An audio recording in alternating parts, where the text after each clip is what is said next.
গণপিটুনিতে ঢাকা বিশ্ববিদ্যালয়ের ফজলুল হক মুসলিম হলে চোর সন্দেহে মানসিক ভারসাম্যহীন ব্যক্তি এবং জাহাঙ্গীরনগর বিশ্ববিদ্যালয়ের সাবেক এক ছাত্রলীগ নেতার মৃত্যুর ঘটনায় ক্ষুব্ধ মর্মাহত শিক্ষার্থী সহ সাধারণ মানুষ।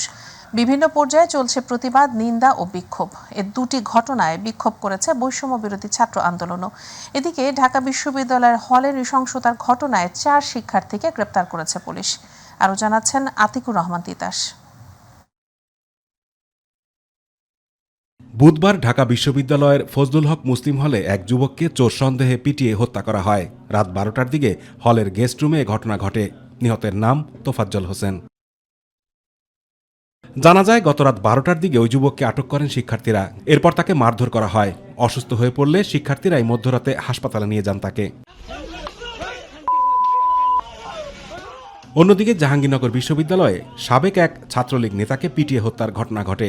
বুধবার বিকেলে বিশ্ববিদ্যালয়ের জয় বাংলা ফটক সংলগ্ন একটি দোকানে অবস্থান করছিলেন শামীম মোল্লা। বিশ্ববিদ্যালয়ের একদল শিক্ষার্থী সেখানে গিয়ে তাকে আটক করে গণধোলাই দেন। পরে তাকে আশুলিয়া থানায় পুলিশের কাছে সোপর্দ করা হয়। সেখান থেকে চিকিৎসার জন্য সাভারের একটি হাসপাতালে নেওয়া হলে চিকিৎসাধীন অবস্থায় মারা যান তিনি। মব জাস্টিসের নামে হত্যা বন্ধ এবং ঘটনার সঙ্গে জড়িতদের বিচারের দাবিতে ঢাকা বিশ্ববিদ্যালয়ের রাজু ভাস্কর্যের সামনে বিক্ষোভ করেন শিক্ষার্থীরা। আমরা ঘুরে ফিরে সবাই একই কথা বলতে হবে, কারণ লোকটা ভাষাহীন একটা লোককে এইভাবে কিভাবে মেরে ফেলে, আর মেরে ফেলার পর প্রশাসন কিভাবে ঘুমায়। এরকম নৃশংস আচরণ যে সকল শিক্ষার্থীরা করেছে তারা সবাই হত্যাকারী এবং এদেরকে দ্রুত আইনের আওতায় এনে এদেরকে স্থায়ী বহিষ্কার করতে হবে। এই বিশ্ববিদ্যালয়ের যে হত্যাকাণ্ড ঘটেছে, যে শিক্ষার্থীগুলো ওখানে জড়িত ছিল এবং যে হাউস টিউটর, প্রভোস্ট এবং কেয়ারটেকারদের প্রত্যাহার করতে হবে এবং বিচারের আওতায় আনতে হবে। ছাত্র সমাজ বিচারহীন হত্যাকাণ্ডকে কোনোভাবেই সমর্থন করে না জানিয়ে শিক্ষার্থীরা বলেন, এমন অনিরাপদ বাংলাদেশের জন্য এই স্বাধীনতা চায়নি বৈষম্য বিরোধী ছাত্র আন্দোলন। তারা নানাভাবে ষড়যন্ত্র করে আমাদের এই অভ্যুত্থানের স্পিরিটকে নষ্ট করতে যাচ্ছে। ইতিমধ্যে তারা মামলা করেছেন এবং একটি 7 সদস্যের তদন্ত কমিটি গঠিত হয়েছে। সামাজিক প্রতিরোধ গড়ে তুলুন, মব জাস্টিসের বিরুদ্ধে থাকুন। দেশের যে অরাজক পরিস্থিতি তৈরি হয়েছে এগুলোর পেছনে কারা, তাদেরকে আইন শৃঙ্খলা বাহিনীর কাছে সুপর্দ করুন। নিজেরা কখনোই আইন নিজেদের হাতে তুলে নেবেন না। এদিকে ঢাকা বিশ্ববিদ্যালয়ের ফজলুল হক মুসলিম হলে গণপিটুনিতে হত্যার ঘটনায় 3 শিক্ষার্থীকে পুলিশে সোপর্দ করেছে বিশ্ববিদ্যালয় কর্তৃপক্ষ। আতিকুর রহমান তিতাস, মাই টিভি। এদিকে ঢাকা বিশ্ববিদ্যালয় ও জাহাঙ্গীরনগর বিশ্ববিদ্যালয়ের 2 জনকে পিটিয়ে হত্যার ঘটনায় নিন্দা জানিয়েছে ছাত্রদল।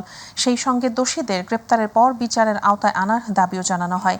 বিকেলে ঢাকা বিশ্ববিদ্যালয়ের সাংবাদিক সমিতির কার্যালয়ে সংবাদ সম্মেলনে এ দাবি জানান ছাত্রদলের সভাপতি রাকিবুল ইসলাম রাকিব। শিক্ষার্থী পরিচয়ে মব জাস্টিস বন্ধের দাবি জানিয়ে তিনি বলেন, ঢাবির ঘটনায় হামলাকারীরা সবাই ফজলুল হক হলের শিক্ষার্থী। হল প্রশাসনের ব্যর্থতায় এমন দুঃখজনক ঘটনা ঘটেছে। সাধারণ শিক্ষার্থী নামধারী এই মহলটি গণ অভ্যুত্থানের মাধ্যমে কথিত ফ্যাসিস্ট ও অন্ধকার শক্তির গোপন তাবেদার। বাংলাদেশ জাতীয় ছাত্রদল মনে করে এদের হাতে ঢাকা বিশ্ববিদ্যালয় তথা সাধারণ শিক্ষার্থীরা নিরাপদ নয়। আর কোনো যেন হত্যাকাণ্ড না পরিচালিত করতে পারে সেজন্য সাধারণ শিক্ষার্থীদেরকে আমরা সতর্ক থাকার আহ্বান জানাচ্ছি এবং বাংলাদেশের আপামর জনসাধারণকে আমরা এই উদাত্ত আহ্বান জানাচ্ছি। যাদের নামে হত্যা মামলা আছে, তদন্ত ছাড়া কাউকে গ্রেপ্তার করা যাবে না বলে জানিয়েছেন স্বরাষ্ট্র উপদেষ্টা লেফটেন্যান্ট জেনারেল অবসরপ্রাপ্ত মোহাম্মদ জাহাঙ্গীর আলম। সকালে ডিএমপি কমিশনার মোহাম্মদ মাইনুল হাসানের সাথে মতবিনিময় শেষে তিনি সাংবাদিকদের একথা বলেন। তিনি জানান, সাধারণ মানুষ যেন কোনোভাবেই হয়রানির শিকার না হয় সে বিষয়ে সজাগ থাকতে হবে। সকালে এক অনুষ্ঠানে তিনি বলেন, অপরাধী হলে যেন তাকে আইনের হাতে তুলে দেওয়া হয়। পুলিশের অনেক ক্ষতি হয়েছে জানিয়ে উপদেষ্টা বলেন, পুলিশকে জনবান্ধব ও মনোবল বাড়াতে কাজ চলছে। সাধারণ লোক যেন হেনস্থা না হয়, ইনভেস্টিগেশন ছাড়া কাউকে অ্যারেস্ট করা হবে না। এবং আমি ডিবিরে আজকে ইনস্ট্রাকশন দিয়ে দিছি, তাদের পরিচয় ছাড়া পরিচয় তারা নিজেরা দিবে, তারপরে ধরবে। এখানে আমার ধরার কথা শুধু ক্রিমিনালদের, আমি সাধারণ মানুষকে তো ধরার জন্য বলবো না। গণহত্যার দায়ে বৃহস্পতিবার আরও 3টি অভিযোগ দায়ের হয়েছে আন্তর্জাতিক অপরাধ ট্রাইব্যুনালের প্রসিকিউশনে। এ নিয়ে সাবেক প্রধানমন্ত্রী শেখ হাসিনা ও তার সহযোগীদের বিরুদ্ধে মোট 13টি অভিযোগ দায়ের হলো ট্রাইব্যুনালে। অন্যদিকে বিচারপতি AKM আসাদুজ্জামান ও বিচারপতি মোহাম্মদ মাহবুবুল ইসলামের হাইকোর্ট বেঞ্চ সালমান এফ রহমানের মালিকানাধীন বেক্সিমকো গ্রুপের সব সম্পত্তি রক্ষণাবেক্ষণের জন্য রিসিভার নিয়োগ দিতে লিখিত আদেশ দিয়েছেন। আরও জানাচ্ছেন আমেনা হিরা। জুলাই আগস্ট গণহত্যাকে কেন্দ্র করে সাবেক প্রধানমন্ত্রী শেখ হাসিনার নামে ছাত্র জনতাকে হত্যার দায়ে একের পর এক অভিযোগ জমা হচ্ছে আন্তর্জাতিক অপরাধ ট্রাইব্যুনালের তদন্ত সংস্থায়।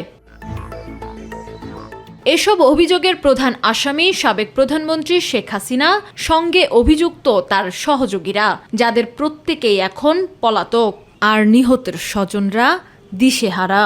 আমরা লাশটা নিয়ে যখন বাড়িতে যাই তখন কইছে এটা গুলি খাওয়া লাশ, মার দেওয়া লাউজ করা যেত না, কোনো মানুষের জানাজা পড়তো না। প্রচলিত আইন অনুযায়ী আমি সুষ্ঠু এবং সূক্ষ্ম বিচার কামনা করছি। আমার রায়হান একমাত্র ছেলে যে গুলিবিদ্ধ হয়েছে পুলিশের গুলিতে, আমি এর সুস্থ বিচার চাই। আন্তর্জাতিক অপরাধ ট্রাইব্যুনালের তদন্ত সংস্থায় বৃহস্পতিবারও জমা পড়ে 3টি অভিযোগ। ট্রাইব্যুনালের চিফ প্রসিকিউটর জানান, তদন্ত কমিটির কাছে আসা অভিযোগগুলোকে যাচাই বাছাই করে মামলা করা হবে। প্রায় সব ক্ষেত্রেই প্রধান আসামি প্রধানমন্ত্রী, তারপরে পুলিশের ঊর্ধ্বতন কর্মকর্তা, স্বরাষ্ট্রমন্ত্রী সহ ক্যাবিনেটের সদস্যরা, আর ঘটনাস্থলে কিছু আওয়ামী লীগ যুবলীগের নেতা কর্মী যারা গ্রাউন্ডে থেকে নিজেরা গুলি চালিয়েছে, যতদূর চেনা গেছে তাদেরকে আসামি করা হয়েছে। এবং লোকাল থানার যে পুলিশ যারা এখানে দায়িত্বরত ছিল, যাদেরকে মানুষ চেনে, এই লোকদেরকেই আসামি করা হয়েছে।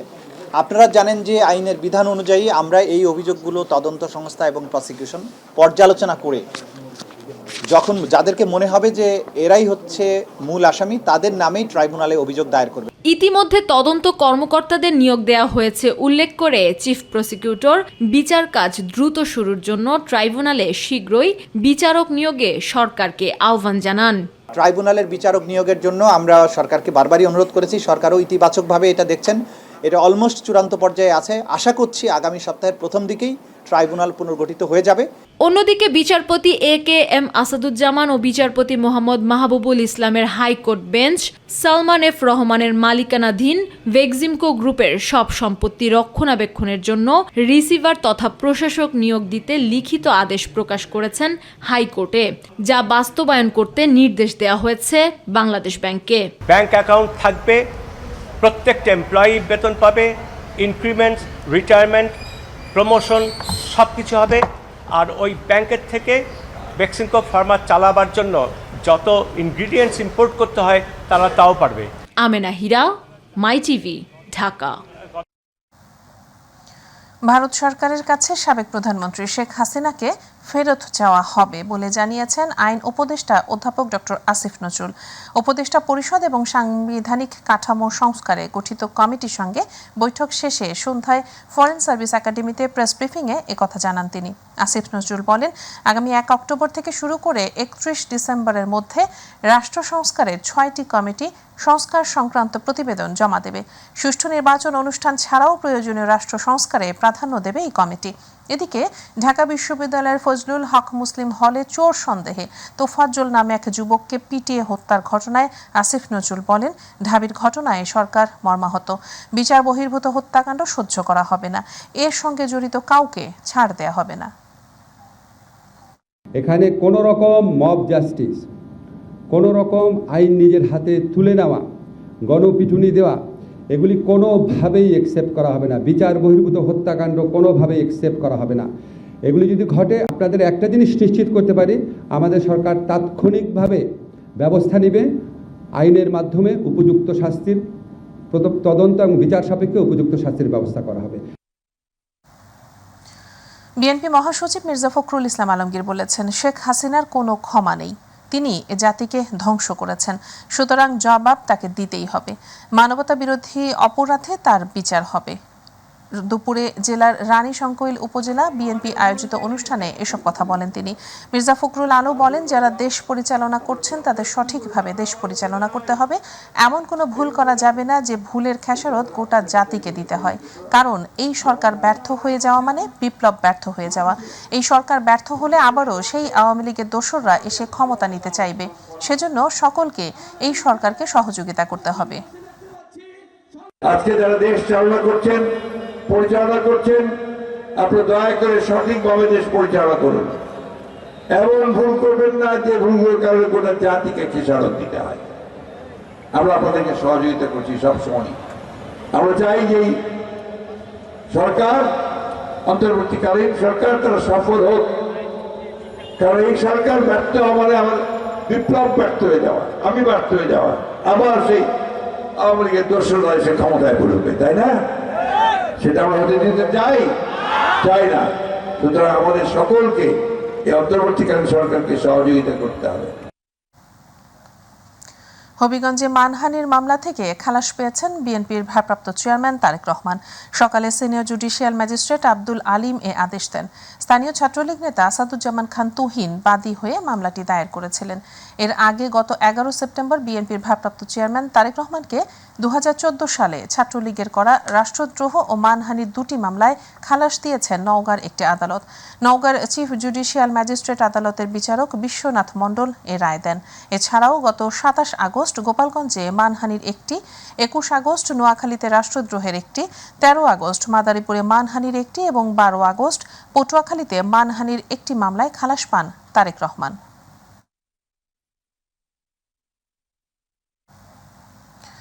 চলতি অর্থবছরে বাংলাদেশকে $2 বিলিয়ন দেবে বিশ্বব্যাংক। এ তথ্য জানিয়েছেন অর্থ উপদেষ্টা ডক্টর সালেউদ্দিন আহমেদ। সচিবালয়ে বিশ্বব্যাংকের দক্ষিণ এশিয়া অঞ্চলের ভাইস প্রেসিডেন্ট মার্টিন রেইজারের সঙ্গে বৈঠক শেষে তিনি কথা বলেন। এদিকে সচিবালয়ে বিদ্যুৎ ও জ্বালানি উপদেষ্টা মোহাম্মদ ফয়জুল কবির খান বলেন, ডলার সংকটের কারণে দেশে গ্যাস বিদ্যুতের কোনো সংকট হবে না। আরও দেখুন সাইদুর রহমান আবিরের রিপোর্টে। সচিবালয়ে অর্থ উপদেষ্টা ডক্টর সালেউদ্দিন আহমেদের সাথে বিশ্বব্যাংকের দক্ষিণ এশিয়া অঞ্চলের ভাইস প্রেসিডেন্ট মার্টিন রেইজারের সঙ্গে বৈঠক অনুষ্ঠিত হয়। বৈঠক শেষে সাংবাদিকদের সাথে কথা বলেন অর্থ উপদেষ্টা। জানান, ব্যাংকিং খাতে সংস্কার সহ অন্যান্য ক্ষেত্রে বাংলাদেশকে সহায়তা করবে বিশ্বব্যাংক। সব ব্যাপারই আমরা যেগুলো বলেছি প্রপোজাল ভেরি পজিটিভ এবং মোটামুটি কিন্তু কংক্রিট বলছি কী কী সহায়তা দেবে এবং ওয়ার্ল্ড ব্যাংকের সাথে সাথে অন্যান্য ডোনারের ব্যাপারে বলেছে একসাথে কোঅর্ডিনেট করবে এবং ফান্ড, কারিগরি সহায়তা এবং অন্যান্য ব্যাপারে তাদের কোনো কার্পণ্য থাকবে না। Structural reforms, for reforms in the banking sector, for reforms to increase revenue. And we discussed what the World Bank might be able to do to support those efforts. We have been a long-standing partner of Bangladesh. We've been here from the very beginning. Bangladesh is one of our closest and biggest clients in the region, and we want to continue that excellent partnership going forward. বিভিন্ন বিষয়ে সরকার যে প্রস্তাবনা দিয়েছে সবগুলোর বিষয়ে বিশ্বব্যাংক ইতিবাচক বলেও জানান অর্থ উপদেষ্টা। আমরা রিফর্ম করছি ব্যাংকিং সেক্টরে, তারপর এক্সপোর্ট প্রমোশন, এগুলো নিয়ে ওখানে ওরা এসে করবে, আমাদের এসে সাহায্য করবে। বিশেষ করে প্রাইভেট সেক্টরে যে ইনভেস্টমেন্ট বাড়ানো, ওদের ব্যবসা বাণিজ্যের সুবিধা এবং ওদের নানা রকম যদি প্রবলেম থাকে সেইগুলোর ব্যাপারে আমরা আলাপ করেছি এবং ওরা দেয়ার অ্যাওয়্যার। আমরা যে সংস্কারগুলি করছি এই ব্যাপারে তারা মোটামুটি কনভিন্স এবং এটা আমরা সহায়তা পাই। এদিকে সচিবালয়ে গ্যাস মজুত নিয়ে এক সংবাদ সম্মেলনে বক্তব্য রাখেন বিদ্যুৎ ও জ্বালানি উপদেষ্টা ফয়জুল কবির খান। ডলার সংকটের কারণে দেশে গ্যাস বিদ্যুতের সংকট হবে না এবং চলমান লোডশেডিং ধীরে ধীরে কমতে শুরু করবে বলেও জানান তিনি। ডলারের যে সংকট, এটার জন্য আমরা ইনফ্যাক্ট আমরা এই বিদ্যুৎ ও জ্বালানি মন্ত্রণালয় থেকে আমরা বিশ্বব্যাংকের কাছে $1 বিলিয়ন বাজেটারি সাপোর্ট চাইছি, আর $1 বিলিয়ন চেয়েছি আমরা এশিয়ান ডেভেলপমেন্ট ব্যাংকের কাছে। বিদ্যুৎ ও গ্যাসের পাওনা পরিশোধ করে সামনের সংকট কাটিয়ে ওঠার চেষ্টার কথাও জানান বিদ্যুৎ ও জ্বালানি উপদেষ্টা। সাইদুর রহমান আবির, মাই টিভি, ঢাকা। এখন থেকে শুক্রবার সহ সপ্তাহে প্রতিদিন মেট্রো রেল চলাচল করবে বলে জানিয়েছে ডিএমটিসিএল। তবে তা চলাচল করবে বিকেল 3:30 থেকে রাত 9টা পর্যন্ত। এছাড়া একই সাথে শুক্রবার থেকে চালু হচ্ছে কাজীপাড়া মেট্রো স্টেশনও। বিকেলে রাজধানী প্রবাসী কল্যাণ ভবনে ডিএমটিসিএল এর সভাকক্ষে সংস্থাটির ব্যবস্থাপনা পরিচালক এসব কথা জানান। এছাড়া শুক্রবারে 60টি ট্রিপ এবং অন্যান্য দিন 198টি ট্রিপ চলাচল করবে বলেও জানান তিনি। নুসরাত শারমিনের রিপোর্ট। বৈষম্যবিরোধী ছাত্র গণ আন্দোলনের সময় দুর্বৃত্তরা ভাঙচুর চালায় রাজধানীর কাজীপাড়া ও মিরপুর 10 নম্বর মেট্রো স্টেশনে, যার ফলে এতদিন বন্ধ ছিল এই দুটি স্টেশন। ঢাকার যানজট এবং জন আকাঙ্ক্ষার কথা বিবেচনায় শুক্রবার থেকে মেট্রো রেলের কাজীপাড়া স্টেশনটি চালু করার সিদ্ধান্ত নিয়েছে সরকার। সেই সাথে সপ্তাহে 7 দিনই মেট্রো রেল চালু রাখার ঘোষণা দিয়েছে সংস্থাটি। তবে মিরপুর 10-এর স্টেশনটি বেশি ক্ষতিগ্রস্ত হওয়ায় তা এখন চালু করা সম্ভব নয় বলে জানায় কর্তৃপক্ষ। একটা জনপ্রত্যাশা ছিল যে শুক্রবারে মেট্রো রেল চালাতে হবে, সপ্তাহের প্রতিটি দিন মানুষ মেট্রো রেলে চড়বে, এটাই জনগণের প্রত্যাশা। আমরা আগামী শুক্রবার অর্থাৎ 20 তারিখ 3:30 থেকে মেট্রো রেলের শুক্রবারের অপারেশন উত্তরা উত্তর থেকে শুরু হবে। কাজীপাড়া স্টেশন মেরামতে 20,50,000 টাকা খরচ হয়েছে বলে জানান ডিএমডিসিএল ব্যবস্থাপনা পরিচালক। আগামীকাল থেকে কাজীপাড়া চালু হবে ইনশাল্লাহ। এই চালু করার জন্য আমার এখন 20.5 লাখ টাকা আমাদের লেগেছে সিভিল। আমাদের এই মাসের গতকাল পর্যন্ত অর্থাৎ 18/9/2024 পর্যন্ত আমাদের ইনকাম হয়েছে 20,67,03,591 টাকা। শুধু তাই নয়, ভবিষ্যতে জনগণের আকাঙ্ক্ষার বিষয়টি মাথায় রেখে প্রয়োজনে মেট্রো ট্রিপ আরও বাড়ানো হবে বলে জানান ডিএমটিসিএল এর ব্যবস্থাপনা পরিচালক। আমরা এখন সপ্তাহ চালালাম, একটু অভিজ্ঞতা হতে দেন। আর পাবলিক ডিমান্ড সার্ভে করা হচ্ছে আমাদের, কিন্তু যে কত যাত্রী যাচ্ছে, আমাদের প্রেশার কেমন, সকালের পালায় কেমন, বিকালে পিক আওয়ারে কেমন হচ্ছে, অফ পিক আওয়ারে কেমন হচ্ছে, এটা আমরা একটু অ্যানালাইজ করে দেখি। যদি যে যাত্রীদের ডিমান্ড আছে তাহলে টাইম বাড়বে। নুসরাত শারমিন, মাই টিভি, ঢাকা। রাজধানী কোতোয়ালি থানার বৈদেশিক মুদ্রা নিয়ন্ত্রণ আইনের মামলায় সাবেক প্রধানমন্ত্রী শেখ হাসিনার বেসরকারি শিল্প ও বিনিয়োগ বিষয়ক উপদেষ্টা সালমান এফ রহমান এবং সাবেক আইনমন্ত্রী আনিসুল হকের 5 দিনের রিমান্ড মঞ্জুর করেছেন আদালত। আজ ঢাকার মেট্রোপলিটন ম্যাজিস্ট্রেট মোহাম্মদ আরিফুর রহমানের আদালত শুনানি শেষে এই আদেশ দেন। এদিন এ মামলায় তাদের গ্রেপ্তার দেখানো সহ 7 দিনের রিমান্ডে নিতে আবেদন করেন তদন্ত কর্মকর্তা উপপরিদর্শক মোহাম্মদ রাশিদুল হাসান। এ সময় আসামি পক্ষ রিমান্ড বাতিল ও জামিন চেয়ে শুনানি করেন। অন্যদিকে রাষ্ট্রপক্ষ জামিনের বিরোধিতা করে। উভয় পক্ষের শুনানি শেষে আদালত জামিন না মঞ্জুর করে রিমান্ডের আদেশ দেন। আসামি জনাব সালমান এফ রহমান সাহেব এবং জনাব আনিসুল হক সাহেবকে কোর্টে হাজির করেছে। তাদেরকে কোতোয়ালি থানার মামলা নম্বর 13/9/2024 মামলা, এটা ওই বৈদেশিক মুদ্রা আইনে তাদেরকে এখানে শুনানি দেখানো হয়েছে এবং 7 দিনের রিমান্ড আবেদন করা হয়েছিল। সেখানে আদালত শুনানি অন্তে 5 দিনের রিমান্ড অ্যালাউ করেছেন। পরিবেশ, বন ও জলবায়ু পরিবর্তন মন্ত্রণালয় এবং পানি সম্পদ মন্ত্রণালয়ের উপদেষ্টা সৈয়দা রিজওয়ানা হাসান জানিয়েছেন, ইটভাটাজনিত বায়ু দূষণ রোধে আর কোনো নতুন ইটভাটার ছাড়পত্র দেয়া হবে না। পরিবেশগত ছাড়পত্রবিহীন 3,491টি ইটভাটা কার্যক্রম বন্ধ করা হবে। অবৈধভাবে পার্বত্য এলাকায় নির্মিত সব ইটভাটা স্থানান্তর করা হবে। সচিবালয়ে মন্ত্রণালয়ের সভাকক্ষে পরিবেশ অধিদপ্তর এবং বাংলাদেশ ব্রেক ম্যানুফ্যাকচারিং ওনার্স অ্যাসোসিয়েশনের নেতৃবৃন্দের সাথে মতবিনিময় সভায় পরিবেশ উপদেষ্টা এসব কথা বলেন। সভায় পরিবেশ বান্ধব ইট উৎপাদন, ইট ভাটার আধুনিকায়ন এবং কার্বন নির্গমন কমানোর বিষয়ে বিস্তারিত আলোচনা হয়। আমরা নতুন করে আর কোন ইট ভাটার লাইসেন্স দিচ্ছি না, দিলেই তো বিপদ, কারণ ওদেরকে তো রাখা যাচ্ছে না। 2 নম্বর হচ্ছে যে আমরা পার্বত্য চট্টগ্রামে যে ইট ভাটাগুলো আছে সেগুলো আসলে বৈধতার কোনো কারণই নেই, কারণ সরকারের সিদ্ধান্তের বাইরে গিয়ে তারা করেছে। রাজধানী জুড়ে তীব্র যানজটের কবলে পড়েছে সাধারণ মানুষ। সকাল থেকে শুরু হওয়া দীর্ঘ যানজটে নাকাল অফিসগামী সহ বিভিন্ন কাজে বের হওয়া সাধারণ মানুষজন। ঘন্টার পর ঘন্টা জ্যামে বসে থাকতে হচ্ছে নগরবাসীকে। গেল কয়েক সপ্তাহের এই পরিস্থিতিতে যেমন ক্ষতি হচ্ছে কর্মঘণ্টা, জ্বালানি ও সময়ের, তেমনি ধীর গতির শহরের তালিকায় যুক্ত হচ্ছে ঢাকার নাম। আবু সাইদ অপুর আরেকটি রিপোর্ট।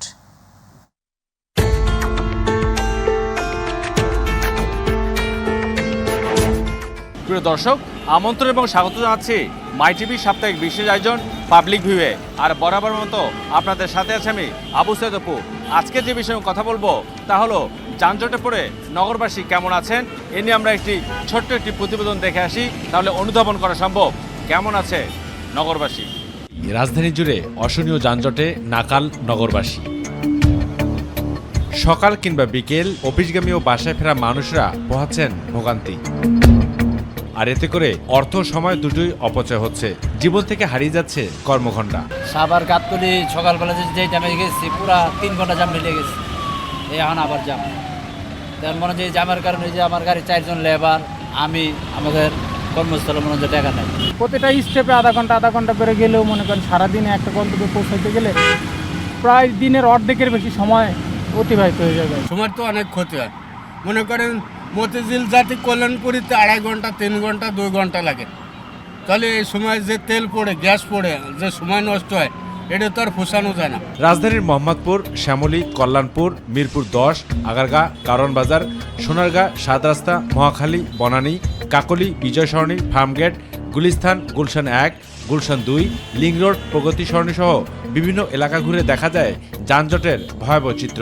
যাচ্ছি একটা টাইম দিয়ে, টাইমের ভিতরে যাইতে পারি না, পাড়া মারতে পারি না, জমা দিতে পারি না, বেতন হয় না, বাদ নেই অ্যাম্বুলেন্সও।